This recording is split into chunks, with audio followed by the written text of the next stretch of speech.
From magnificent country houses to monastic ruins. These are the landmarks and treasures that reveal our rich heritage and history.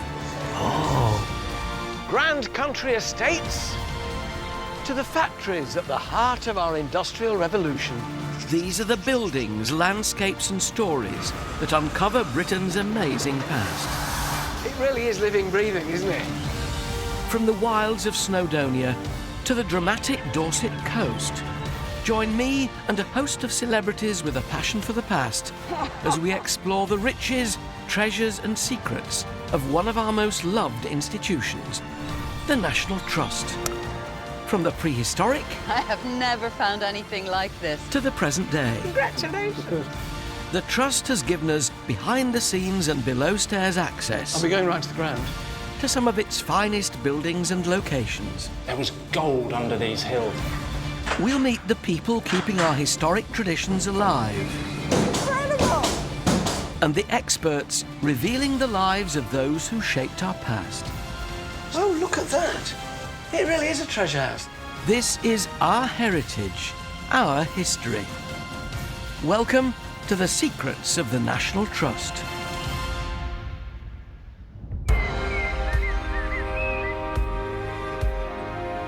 Today we're taking you inside an enormous house that was inherited by a 5-year-old boy.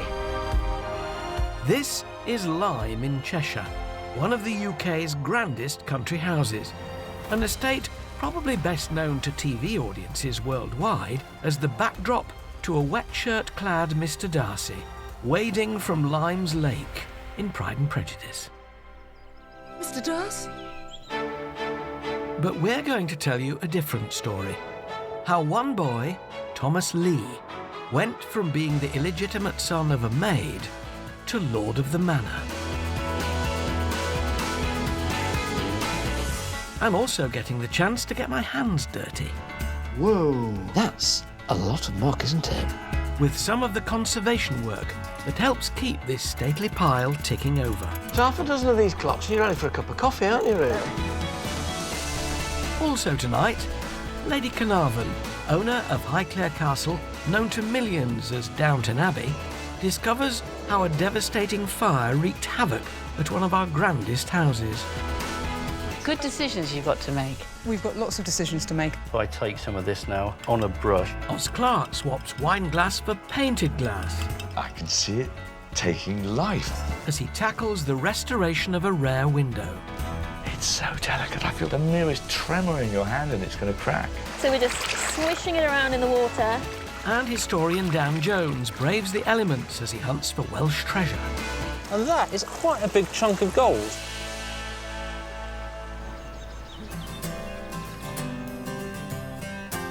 Lyme can trace its roots back to the Middle Ages, and over the years has been gradually developed into the imposing home we see today. And the grandeur of this house is thanks largely to one man, Thomas Lee, whose history was every bit as colourful as the house that he furnished. I'm finding out more about this remarkable man with Lyme's House and Collections Manager, Amy Carney. It really all began as a child.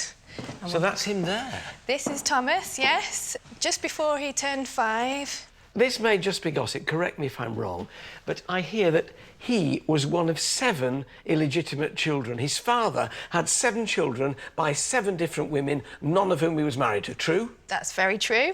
And 5 of them were born in the last year of his life. He was a busy boy. He was a very busy boy.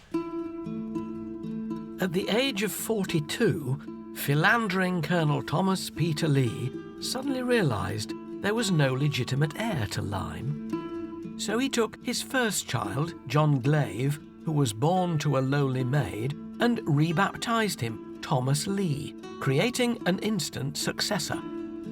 Within a few years, the colonel died, and Thomas Jr. inherited Lyme. As well as being a womaniser, his father wasn't really interested in the estate, so the estate had been neglected for some time before Thomas came to be the owner, and he transformed it into what we see today. At 21, Thomas took full control of the estate, and the rejuvenation of Lyme began. Every room is just packed with treasures. So Thomas clearly did his bit well, didn't he, once he'd come of age? He did, yes. He came into a great fortune, which meant that he was able to commission an architect to make great changes to the house. But Thomas, of course, illegitimate, he wanted to show how long his family had been around for, so he maintained the house looking as old as he possibly could, which is why this room still has an Elizabethan feel to it. So it wasn't just sort of personal aggrandisement then. He saw this as a responsibility, a kind of stewardship. Definitely. Definitely responsible for future generations, but also so proud of what previous generations had done as well. So it was like that coming together, really. Thomas filled this place with fine art and antiquities from around the world. And they all need carefully looking after. Jane! Hi. Standing in this astonishing collection of... Yes, it is. Oh, it's enough to make an horologist dribble. I'm going to be helping Jane Edge to wind this estate's precious clock collection. The clock winder's apprentice. Let's go. Ready, able, willing and rubber-gloved. The Trust has around 2,500 ticking and chiming clocks in its collection. You don't hang around, Jane, do you? No, I don't. And here at Lyme, 50 of them are gracing the walls and mantelpieces. I wonder if I was a clock winder in a former life. Maybe.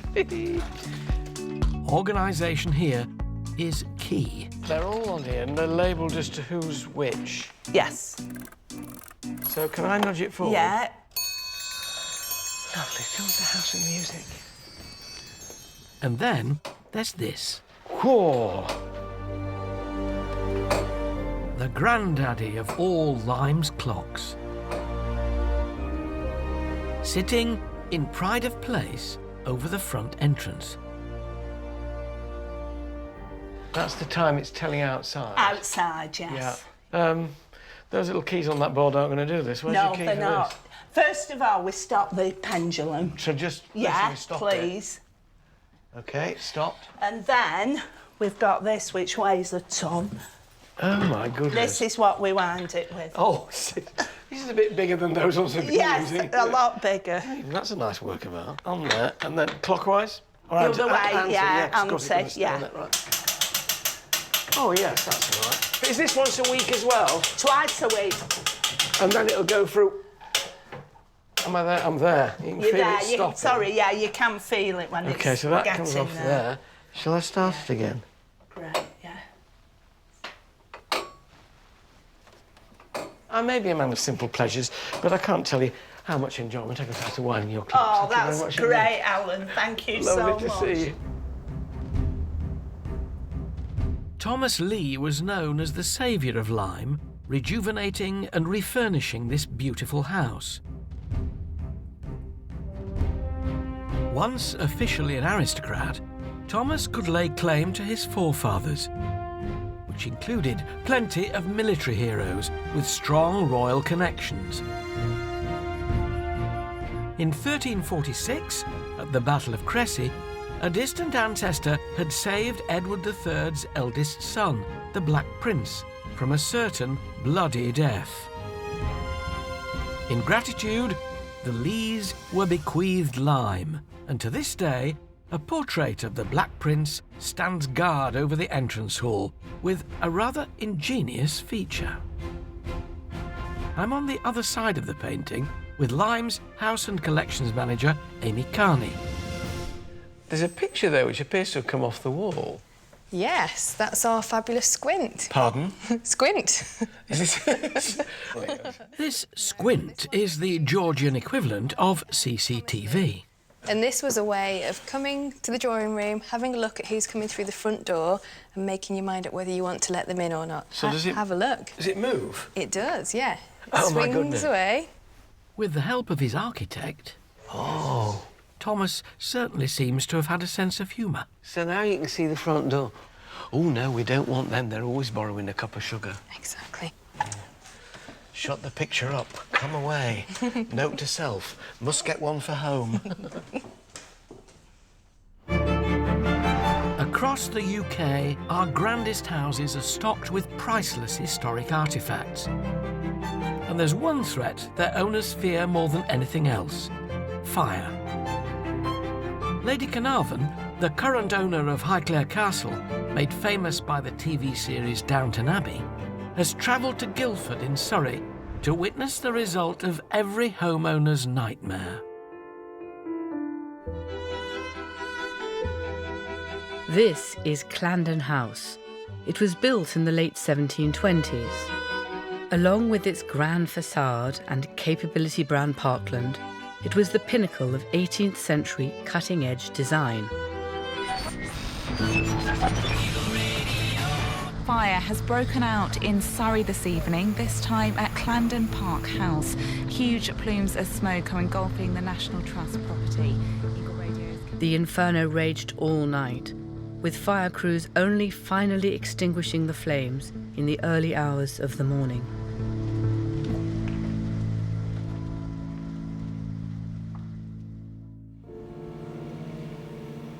The fire at Clandon Park House is out. All floors and ceilings have been destroyed. It's not yet clear how many artefacts have been saved. For many, the building holds a huge number of memories. Hannah Jones got married there last year. And even 18 months later, the scars feel as fresh as ever. The thing that strikes you is still the residual smell of smoke and of acridness.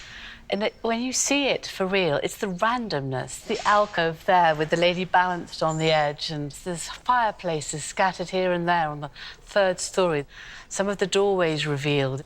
It's fascinating. The flames showed no mercy. Millions of pounds worth of irreplaceable treasures went up in smoke. Onslow family portraits, 18th century furniture, and 17th century tapestries, to name just a few. At nearly all stately homes, there's a hit list of items to save first in the event of disaster. Curator Sophie Chesham, along with fire crews and volunteers, only had minutes to rescue some of this house's most precious contents. And we're meeting in what was the state bedroom. How much did you manage to rescue then on that day, Sophie? From this room, we did manage to take some things out. The state bed was just too big, unfortunately, just standing right here behind you. We did take out the hangings themselves from the bed.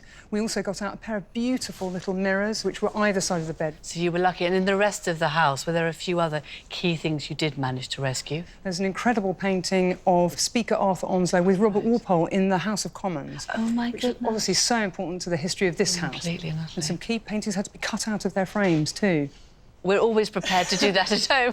Well, it's something we practice, but in fact, I don't think we've ever had to do it in the National Trust before. It's the first time we've done it. Oh, really? The frames were so vast that we just couldn't have got them out. The brave efforts of the firefighters managed to save over 600 precious and irreplaceable pieces from the flames. The house itself was a burnt-out shell, but out of all this carnage, something quite unexpected was uncovered. So since the fire, we've discovered lots of things we didn't know about the building, like the arch up here, the niche, where there perhaps was sculpture planned for it. So now, what are you going to do? We've got lots of decisions to make, and some of them will be really difficult, where the fire's revealed something we didn't know about that particularly might be of higher significance than the area before. Yeah. And that's a good example of where the area was actually rather sort of, you know, kind of plain. If we've revealed something of greater significance, I think that's a good argument to really consider reinstating it. All this restoration doesn't come cheap. Years of careful and detailed work will cost tens of millions of pounds.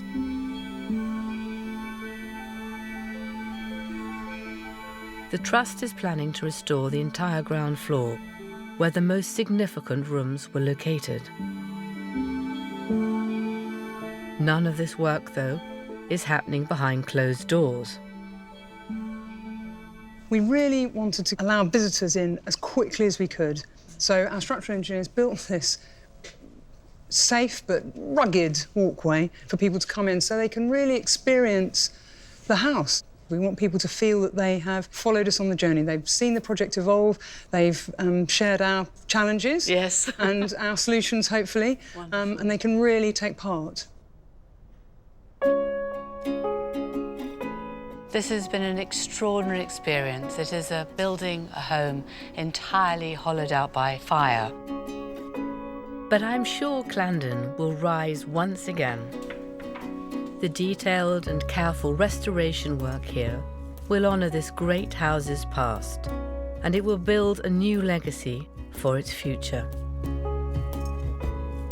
Here's to the next 400 years.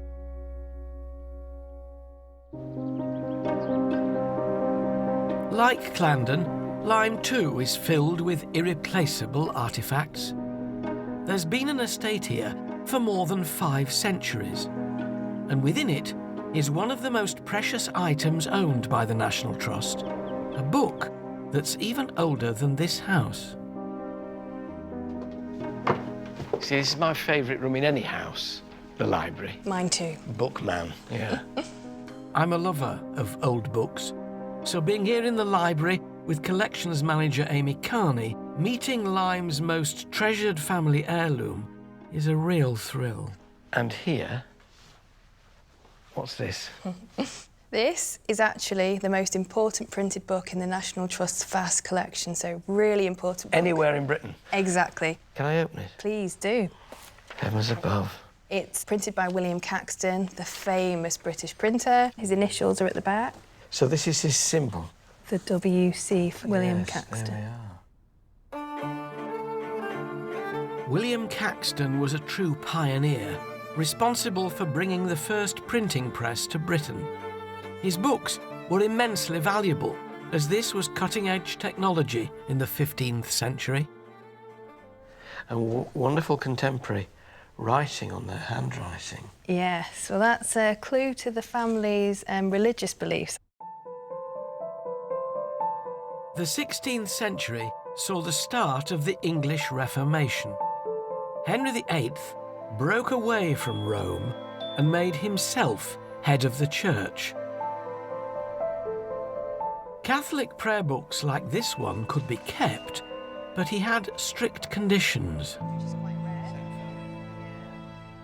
Any reference to the Pope must be crossed out. He didn't want people to be praying to the Pope. He was the head of the church now. So are they crossed out in here? They are crossed out. Very faintly, though. You can still see what's behind there. And Thomas Becket was a martyr, so his prayer had to be destroyed, which it was, but the family then transcribed it faithfully on the back page. So this is Thomas Becket's prayer written out in longhand? Exactly. Hugely valuable. Extraordinarily rare.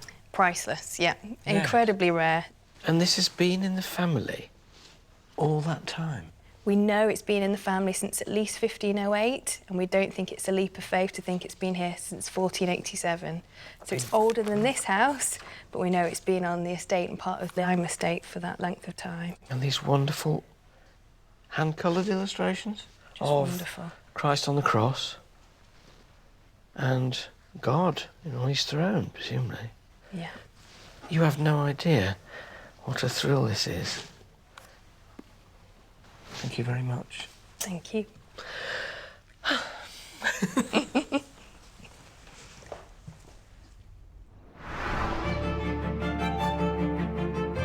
William Caxton was undeniably a 15th century trailblazer. And as John Culshaw heads to Woolsthorpe Manor in Lincolnshire, he discovers another man's pioneering work that was to shape our modern lives. Here grows one of the most famous trees that's ever existed. And it's in a memoir published in 1752 that we find out why. We went into the garden and drank tea under the shade of some apple trees. He told me he was just in the same situation when the notion of gravitation came into his mind.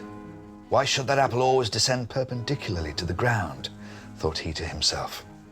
Why should it not go sideways or upwards, but constantly to the Earth's centre? These words, written by a friend, give us an insight into one of the world's greatest minds, that of Sir Isaac Newton. It's here that he developed his theory of gravity after watching an apple fall from a tree. This is Woolsthorpe Manor, home of Sir Isaac Newton, and he was born here on Christmas Day in the year 1642. And over there is the tree, Isaac Newton's apple tree, and we can consider that the spark of our knowledge of the clockwork of the universe hangs upon it like the star on top of a Christmas tree. Legend has it that in 1666, a young Isaac Newton saw an apple fall to the ground from this very tree, inspiring him to develop his theory of gravity. But it doesn't take a mathematical genius to work out that for the story to be true, this tree would have to be over 3.5 centuries old. I'm meeting biologist Stephen Shepherd to get to the core of what has become one of science's most contentious stories. So can this really be the tree? This is an event that happened over 350 years ago. In the winter of 1815, 1816, there's a great storm and the tree blows down.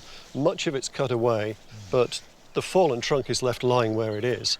By leaving the trunk on the ground, it managed to re-root itself and grow again. There's a very important sketch done which shows the tree relative to the manor house in exactly the position that the tree is today. Another reason why I think it's the tree, the way it's grown back in that sturdy, strong S shape, much less likely to blow down again.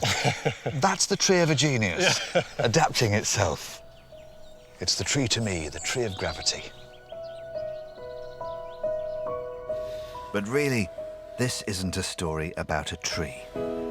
It's about one of the most significant scientific formulas ever written. 6 letters, 3 numbers, and the key to a universe of understanding. Because without it, we might never have begun our journey into space.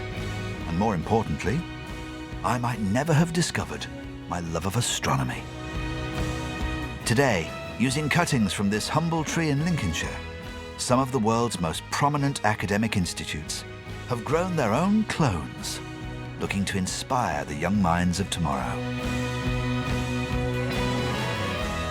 So you see, there's no way that I could leave without taking my own inspirational souvenir.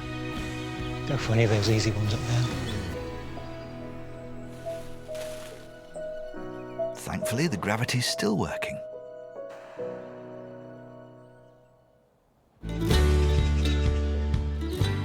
This is the glorious Lyme Estate in Cheshire. Hanging pride of place in the entrance hall at Lyme is this rare tapestry. Made in Mortlake, London, it can trace its origins back to 1625. But years of grime are making this beautiful image difficult to see. Okay.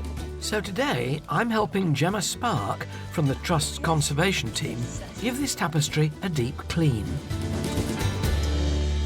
This is basically a vacuum cleaner, straightforward vacuum cleaner, isn't it? With really, the kind of head that you see at home. Bit of velour on there to be tiny bristles. That's why we use a protective surface To stop this from damaging For doing that, and also to prevent any fibres which are loose on there from being pulled up the vacuum cleaner. I'll place that muslin over the top of there, then. To check how much dirt's removed, a small piece of muslin is fitted to the hose. So that round there, yeah. You're going to hold it. It's really rather... Yeah, it is a bit rather awkward. nerve-wracking. No, it's not awkward, it's just Fine. nerve-wracking. OK, here we go.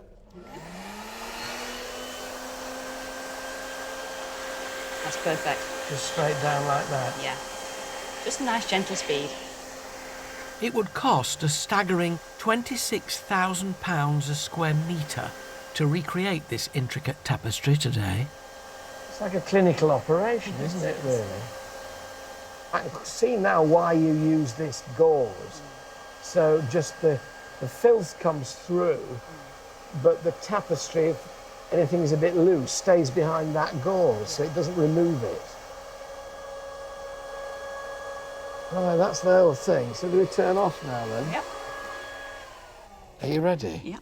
Yes, look at that. Absolutely filthy. Now then, when we... Whoa! Right. And that has all come off on that one pass. That's a lot of muck, isn't it? Yeah, it's certainly ready for it to clean. How long will it take you to do it? It can take up to about 3 days, and that's what you could start to do now if you'd like to. Right. OK. Okay. I'll stick my end on again then. 3 days, you reckon? Yep. I may be gone some time.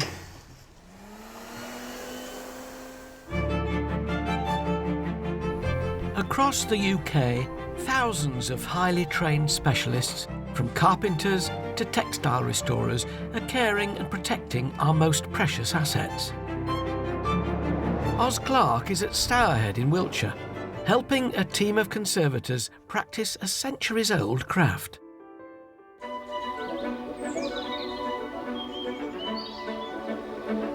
After the gardens at Stourhead were planted in the 18th century, they were described as a living work of art. The Hall family, who owned this place, certainly had impeccable taste, and not just in the gardens. During the 18th century, for the owners of many grand country houses, an ornate picture window was a must-have feature to show off to your guests. And at Stourhead, the family added this. This beautiful lunette window depicts one of the most famous frescoes of the Italian Renaissance, Raphael's School of Athens. Painted by Francis Edgington in the 19th century, it depicts the greatest thinkers of the classical world. But this vibrant, illuminated scene is not what it seems. If you take a closer look at this glass, you'll see it's not a stained glass window. It's been painted. Stained glass windows are made up with individual pieces of coloured glass held in a lead frame. But this lunette has had the paint applied directly onto the glass. This technique was groundbreaking, but sadly, the ravages of time have taken their toll. Some of the panes have cracked, and parts of the image have become discoloured. Steve Clare is a painted glass conservation expert, and it's his job to repair the spoiled paint. You've got here typical glass paint. Back at Steve's workshop, the process of finding the perfect colour match begins. OK, so you mix it into a paste. Tell me what those two colourings were made up of. Well, it's just mixtures of different metallic oxides. You know, cobalt for blue and copper for different reds and iron for pinks. But there's a snag. No one knows the exact paint recipes Edgington used to create the myriad of colours in his masterpiece. So now we're going to mould this. So, using a panel from the lunette window as a reference, Steve mixes different pigments with oil until he finds that perfect match. See if I take some of this now on a brush and apply it onto the glass. Yeah. If you've got a different texture on the back. And the secret behind the wonderful look of Edgington's panels was achieved by painting both sides of the pane. I can see it taking life. Yeah. Because it's more like human skin or something. Yeah, and that's what was really clever about this technique that Edgington developed. Do you want to have a go at this? Yes, please. Just paint it on adjacent to there. Yeah, that's good. Bit more of it. And then if we can get the sponge, you've got a flat edge on the sponge, obviously, so you can work it up to the edge. That's it. Yeah. That's excellent. Similar to the technique used in glazing pottery, the panel is fired in a kiln. The heating fuses the paint onto the glass, but this process changes the original colour. We'll have a look what the results are like. So Steve won't know if it's a match until the firing is complete. Let's put the original piece in next to it and see how it compares. Yeah. So that's much closer to the brown than it used to be. We've lost a lot of blue, though. Yeah, the blue's fired away, but obviously this is a first draft, and we'll do a few more tests, and we'll get there.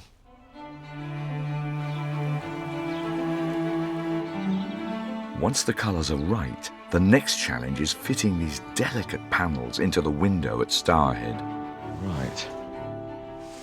Can I feel Yeah, it? do you want to feel the weight of that, Oz? Yeah. Absolutely. It's nothing. No, nothing It's to like a it. feather. Yeah. And it's so thin. Right, it's only just over a millimetre thick. This will need the steadiest of hands. But how can I help? If I ease the top in there, if you make sure that bottom doesn't kick out, that would be great, yeah. It's so delicate. I feel the merest tremor in your hand and it's going to crack. Yeah. With the last pane eased into position, the restoration of this masterpiece is complete. After all that delicate work, it's amazing to see the glass looking so strong, so bold. And it's been there for over 200 years. And after the conservation work by Steve and his team, it'll be good for 200 more.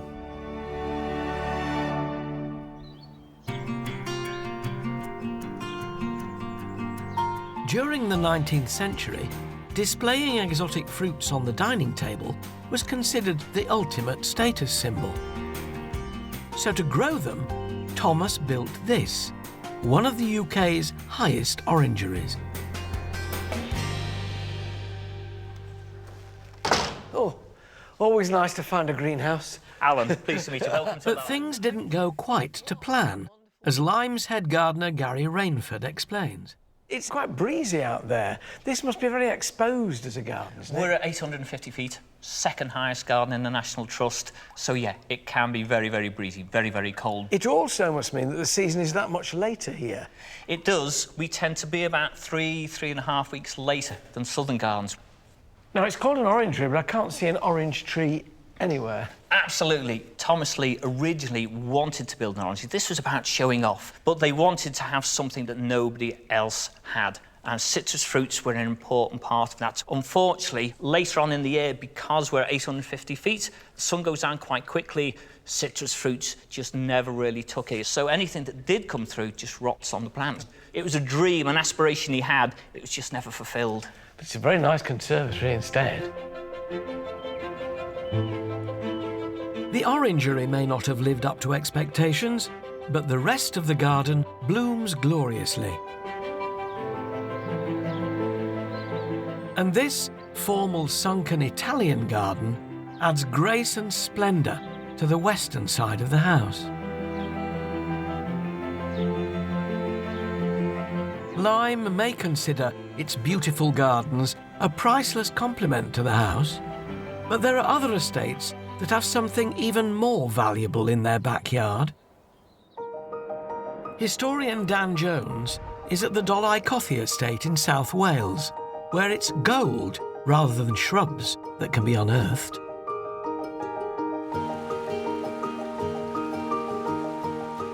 This beautiful, rain-drenched location is home to one of the most prized natural resources in the world, Welsh gold. It's been mined here since the Roman occupation. Worth 3 times the value of other golds, only the privileged few can afford it.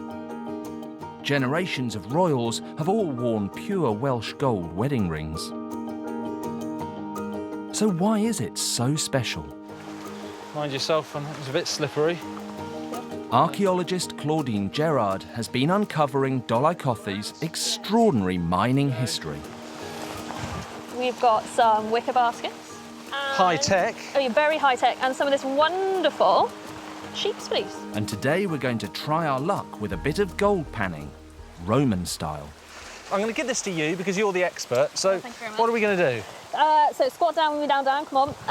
And we're going to essentially take our wicker basket and our sheep's fleece and dip it in the water. Okay. Get it all nice and wet. And then you are going to scoop up a load of rocks for me, and we're going to start swishing it all round in this pan. Why would the Romans do this? We're prospecting, essentially. We're looking to see if there is any gold in this area. So if there is gold, it will have been washed down and out of the sort of ground into the river, and we would find specks of it here. So this is like your first test if this is an area where you're going to find gold. Yeah. So we're just swishing it around in the water, acting like a sieve, and then what we're going to do is we're going to take it out, we're going to shake out all of the big particles, and hopefully any gold that's in there will be caught in the fleece. What am I looking for? So really, you're just looking for maybe something that's shining, maybe something, what about... Oh, that looks good. What's that there? That looks good. And that is actually, we'll wash it out, quite a big chunk of gold. I think it's gold. Well, Dan, sadly, I don't think it is gold. I think that's fool's gold. And what does that make me? Fool's gold glistens like the real stuff, but is actually no more than a type of iron and is practically worthless. But it often forms in the same place as gold. So finding it here is a good sign.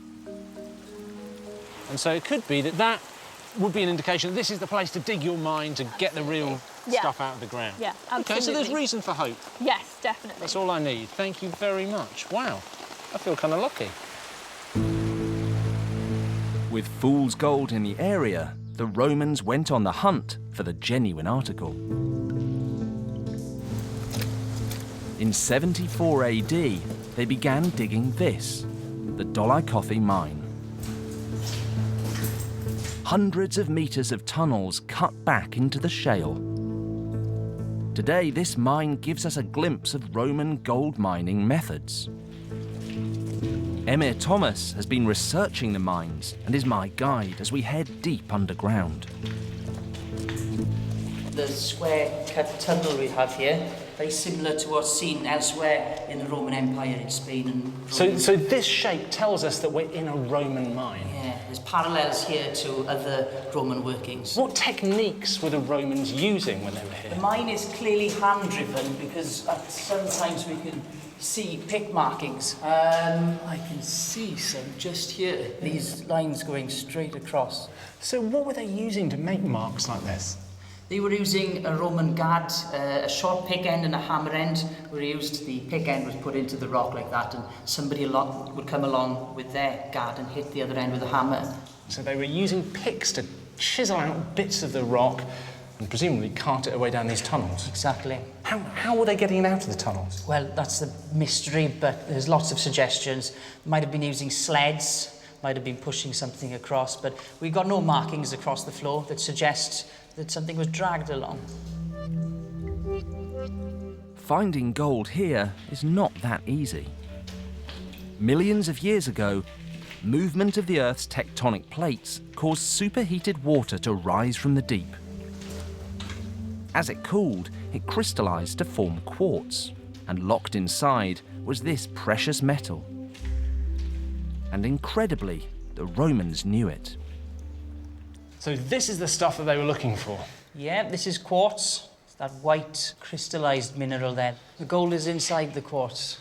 So first you have to get the quartz out and then you retrieve the gold? Very small pieces inside. It's literally gold dust. So, as you said, we need to remove it, crush it and find the gold inside. It's incredibly labour intensive.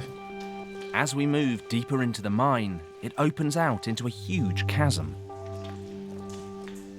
How much gold do you think they would have taken out of a room like this? There's no way of telling for sure. There's no documented evidence, unfortunately. Dolai was mined on and off for more than 2,000 years. Its glory days were in the last half of the 19th century, when it was part of the Welsh gold rush. But by the outbreak of the Second World War, it had become unprofitable to mine here, and the tunnels finally fell silent. The Trust took over the mines in 1941. Visiting Dolai mine, it's clear why the Trust wants to protect it. It holds a wealth of fascinating questions, and the longer it's preserved, the better chance we have of finding the answers.